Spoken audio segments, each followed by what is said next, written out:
ಇನ್ನು ಪ್ರಧಾನಿ ಮೋದಿಯವರು ಹೇಳಿದಂತಹ ಕಷ್ಟ ಕಾಲ ಈಗ ಭಾರತಕ್ಕೆ ಎದುರಾಯ್ತಾ ಅನ್ನೋ ಪ್ರಶ್ನೆ ಕಾಡ್ತಾ ಇದೆ.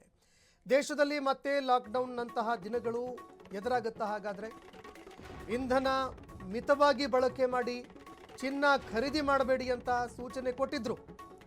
ಕಷ್ಟದ ದಿನ ಎದುರಾಗುವ ಬಗ್ಗೆ ಮೋದಿಯವರು ಸೂಚನೆ ಕೊಟ್ಟಿದ್ರು. ಸಂಪುಟದೊಂದಿಗೆ ಪ್ರಧಾನಿ ಮೋದಿ ಇವತ್ತು ಮಹತ್ವದ ಮೀಟಿಂಗ್ ನಡೆಸ್ತಾ ಇದ್ದಾರೆ. ಅಮಿತ್ ಶಾ, ನಿರ್ಮಲಾ ಸೀತಾರಾಮನ್ ಸೇರಿ ಹಲವರು ಭಾಗಿಯಾಗಿದ್ದಾರೆ. ಅದಾದ ಬಳಿಕ ಈ ಒಂದು ಸಭೆಯಲ್ಲಿ ಏನೇನೆಲ್ಲ ಚರ್ಚೆ ಆಗುತ್ತೆ ಅದನ್ನು ಕೂಡ ನೋಡಬೇಕಾಗತ್ತೆ.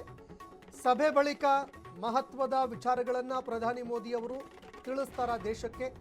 ಯಾಕಂದರೆ ನಿನ್ನೆಯಿಂದ ವಿಪಕ್ಷಗಳು ತುಂಬ ಪ್ರಶ್ನೆ ಮಾಡ್ತಾ ಇದ್ದಾವೆ. ದೇಶದ ಇವತ್ತು ನೈಜ ಸ್ಥಿತಿ ಏನಿದೆ, ಆರ್ಥಿಕ ಸ್ಥಿತಿಗತಿ ಏನಿದೆ, ದೇಶದ ಜನರಿಗೆ ಗೊತ್ತಿಲ್ಲ. ಅಂತಹ ಒಂದು ಪರಿಸ್ಥಿತಿ ಚುನಾವಣೆ ಆದಮೇಲೆ ಯಾಕೆ ಬಂತು ಭಾರತಕ್ಕೆ, ಅದನ್ನು ದೇಶದ ಜನರಿಗೆ ನೀವು ಹೇಳಬೇಕು. ದೇಶದ ಜನರಿಗೆ ವಾಸ್ತವ ಸ್ಥಿತಿ ಏನಿದೆ ಅದನ್ನು ಅರ್ಥ ಮಾಡಿಸಿ ಅಂತ ವಿಪಕ್ಷಗಳು ತೀವ್ರವಾಗಿ ಆಕ್ರೋಶ ಹೊರಹಾಕಿದರು. ಅರವಿಂದ್ ಕೇಜ್ರಿವಾಲ್ ಅವರು ಕೂಡ ವಾಸ್ತವ ಸ್ಥಿತಿ ಏನಿದೆ ಅನ್ನೋದೇ ಯಾರಿಗೂ ಗೊತ್ತಿಲ್ಲ ಅಂತ ತೀವ್ರವಾಗಿ ಕಿಡಿಕಾರಿದರು.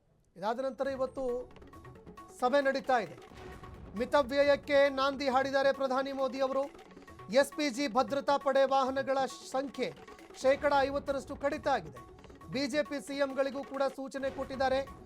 ಇವಿ ವಾಹನಗಳಿಗೆ ಆದ್ಯತೆ ಕೊಡಿ ಅಂತ ಹೇಳಿದ್ದಾರೆ. ಪ್ರಧಾನಿ ಮೋದಿಯವರ ಕರೆಗೆ ಅಮಿತ್ ಶಾ ಅವರು ಸ್ಪಂದಿಸಿದ್ದಾರೆ. ಬೆಂಗಾವಲು ವಾಹನಗಳ ಸಂಖ್ಯೆ ಅರ್ಧಕ್ಕರ್ಧ ಕಡಿತ ಆಗಿದ್ದಾವೆ. ಭಾರತಕ್ಕೆ ಆರ್ಥಿಕ ಕಗ್ಗಂಟು ಎದುರಾಗಿದೆಯಾ? ಹಾಗಾದರೆ ಮುಂದೇನು? ಮಹತ್ವದ ಸಭೆಯಲ್ಲಿ ಮೋದಿ ಕೈಗೊಳ್ಳುವ ನಿರ್ಧಾರಗಳು ಏನು? ಹಾಗಾದರೆ ಮತ್ತೆ ಗೈಡ್ಲೈನ್ಸ್ಗಳನ್ನು ಕೇಂದ್ರ ಸರ್ಕಾರ ರಿಲೀಸ್ ಮಾಡುತ್ತಾ? ಹಾಗಾದರೆ ನೋಡಿ, ಈ ಒಂದು ಆರ್ಥಿಕ ಸಂಕಷ್ಟ ಎದುರಾಗೋದಕ್ಕೆ ಮುಖ್ಯ ಕಾರಣ ಅದು ಅಮೆರಿಕ ಮತ್ತು ಇರಾನ್ ನಡುವಿನ ಯುದ್ಧ. ಹಾಗಾದರೆ ಈ ಯುದ್ಧ ನಡೆಯುವವರೆಗೆ, ಈವರೆಗೆ ಏನು ನಡೀತಾ ಇತ್ತು ಯುದ್ಧ, ಈ ಯುದ್ಧದ ಒಂದು ಪರಿಣಾಮಗಳನ್ನು ಎದುರಿಸೋದಕ್ಕೆ ಭಾರತ ಸರ್ಕಾರ ಏನು ತಯಾರಿ ಮಾಡಿಕೊಳ್ತು? ಪ್ರಶ್ನೆ ನಂಬರ್ 1. ಎರಡನೆಯದು, ಯುದ್ಧ ಮುಗಿದ ನಂತರ, ಅಂದರೆ ಯುದ್ಧ ಈಗಾಗಲೇ ಅಂತ್ಯಕ್ಕೆ ಕಾಣ್ತಾ ಇದೆ. ಈ ನಡುವೆ ಎಲೆಕ್ಷನ್ ಕೂಡ ನಡೀತು. ಎಲೆಕ್ಷನ್ ನಡೆಯುವಂತಹ 66 ದಿನಗಳವರೆಗೆ ಮೌನವಾಗಿದ್ದರು.